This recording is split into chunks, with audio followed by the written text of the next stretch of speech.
Pelaksana tugas Kepala Biro Humas Kementerian Komunikasi dan Informatika Ferdinando Setu sempat dinyatakan positif terinfeksi virus COVID-19 pada akhir Agustus lalu. Saat menjalani masa isolasi mandiri di Rumah Sakit Darurat Wisma Atlet, Ferdinandus tetap produktif dengan menulis sebuah karya tentang kisah perjuangannya melawan COVID-19 yang kemudian ia unggah di laman web miliknya. Pelaksana tugas Kepala Biro Humas Kementerian Komunikasi dan Informatika Ferdinando Setu atau akrab disapa Nando sempat positif terinfeksi virus COVID-19 pada akhir Agustus lalu. Meski telah menjalani protokol kesehatan yang ketat seperti menggunakan masker dan menjaga jarak, ia tetap tertular COVID-19 saat pertemuan dengan koleganya pada akhir Agustus lalu. Saat itu ia tidak mengetahui bahwa koleganya memiliki riwayat kontak dengan pasien COVID-19 dan menularkan kepada dirinya. Nando pun dirawat kurang lebih 11 hari di Rumah Sakit Darurat Wisma Atlet Kemayoran, Jakarta Pusat. Ia memulihkan kondisinya dengan meminum obat, memakan buah-buahan, dan beristirahat dengan cukup. Di saat memulihkan kondisinya, Nando juga produktif membaca buku, mengikuti rapat secara daring, hingga menulis sebuah karya tentang kisah perjuangannya melawan COVID-19 yang ia unggah di halaman web miliknya. Perjuangan melawan COVID-19 ini menjadi pengalaman berharga bagi dirinya. Ia berharap masyarakat agar tidak abai dengan protokol kesehatan untuk menjaga diri dan keluarga dari paparan COVID-19. Untuk mengetahui seperti apa dan bagaimana beliau memulihkan diri dari Rumah Sakit Wisma Atlet, kita telah terhubung dengan PLT Kabiro Humas Kementerian Kominfo yang sekaligus penyintas COVID-19, Ferdinando Setu atau Bang Nando. Selamat pagi Bang Nando.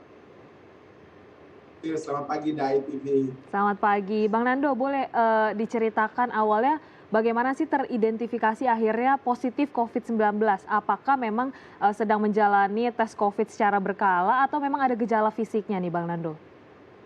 Ya, betul sekali Mbak Prisil, tanggal 27 Agustus 2020 saya melakukan kontak erat dengan salah satu kolega saya di kantor Kominfo di Jalan Merdeka Barat nomor 9. Saya tidak tahu yang bersangkutan ini ternyata punya riwayat kontak dengan sopirnya yang memang sudah positif corona sebelumnya. Kami ngobrol dalam jarak 1 meter, 1,5 meter selama 20 menit. Di saat-saat ngobrol itu memang yang bersangkutan ini, kolega saya ini bersin-bersin 4 kali tidak salah, dan beliau juga sempat membuka masker untuk mengkonsumsi jus yang ditawarkan kepada beliau. Pulangnya meskipun saya sudah langsung mandi dan seterusnya di rumah, besoknya hari Jumat malamnya di tanggal 28 Agustus itu saya sudah langsung merasakan sakit. Jadi pening, sakit kepala luar biasa, demam tinggi, mules-mules luar biasa yang saya rasakan di sepanjang Jumat malam di tanggal 28 September.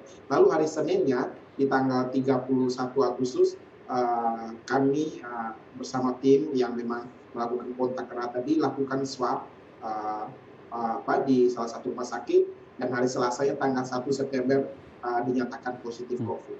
Oke, baik. Jadi dengan protokol yang sudah sebegitu ketat, bahkan seorang Ferdinando Setu pun masih bisa terpapar begitu ya. Tapi menariknya setelah akhirnya dirujuk ke Wisma Atlet Tower 7, lantai 30, nomor kamar 27 begitu.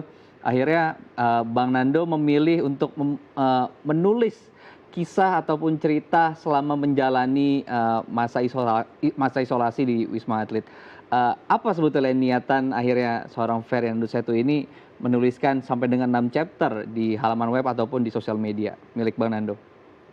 Ya Mas Imam, jadi saya melihat bahwa saya selalu merasa bahwa hidup kita tuh harus bermakna bagi orang lain. Ketika sakit pun, ketika kita menderita COVID pun, apa yang kita bisa bagikan kepada teman, kepada kolega, kepada saudara-saudari orang lain yang mungkin saat ini hidup sehat dan seterusnya, atau mereka harus mendapatkan pencerahan apa dari yang saya rasakan. Jadi saya memang awalnya Mas Imam, Mbak Prisil, memang tidak ada kewajiban bagi seseorang untuk mengumumkan kepada publik mengenai penyakit, karena ini memang termasuk kategori data pribadi yang sebenarnya. Artinya banyak orang yang kemudian menutup itu. Tapi saya melihat bahwa saya harus berbeda nih. Saya mengapa saya sampai sakit, yang sampai selama ini saya sampaikan kepada Dai TV juga untuk waspada macam-macam.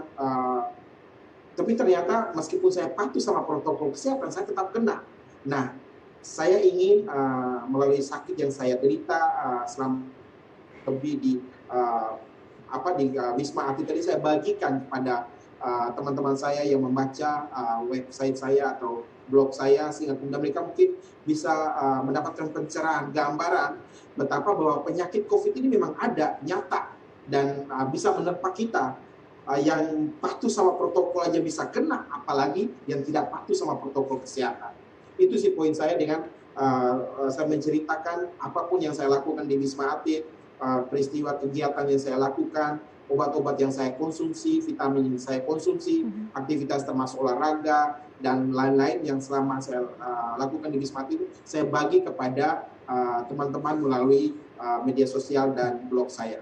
Jadi Oke. kita bisa Ya, Mas. memvisualisasikan ya Betul apa sekali. sebetulnya yang dijalani oleh teman-teman saat menjalani isolasi di Wisma Wisma Atlet Atlet. dari tulisan yang diunggah Bagikan. gitu sama Bang Nando ya. Oke. Kemudian Bang Nando ini kan sebagai salah satu tokoh juga di kementerian gitu, yang selama ini menyuarakan untuk disiplin protokol kesehatan, kemudian akhirnya terpapar COVID-19 dan tadi membagikan ceritanya. Adakah stigma yang didapat Bang Nando atau adakah respon masyarakat atau orang-orang terdekat yang mungkin mempertanyakan atau menjauhi Bang Nando? Seperti apa?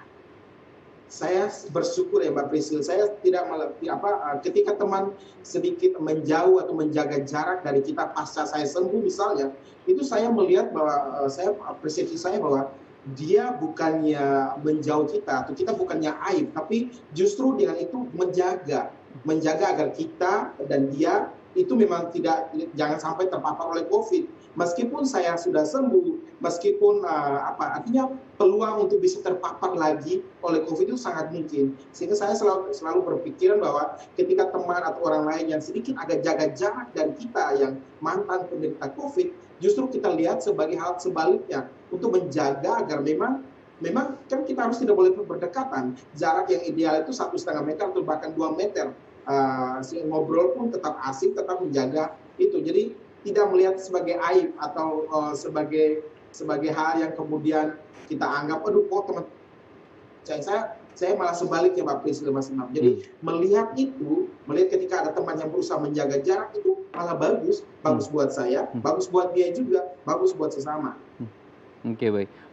Kalau saya membaca dari chapter 1 sampai dengan 6 sampai dengan tamat selalu ada pesan kasih yang disampaikan oleh warga, masyarakat, keluarga terutama begitu ya dari halaman Facebooknya Bang Nando ataupun via email ataupun via chat begitu ya. Seberapa besar sih sebetulnya perhatian itu dalam proses kesembuhan seorang pasien yang sedang menjalani masa isolasi di Wisma Atlet, Bang Nando?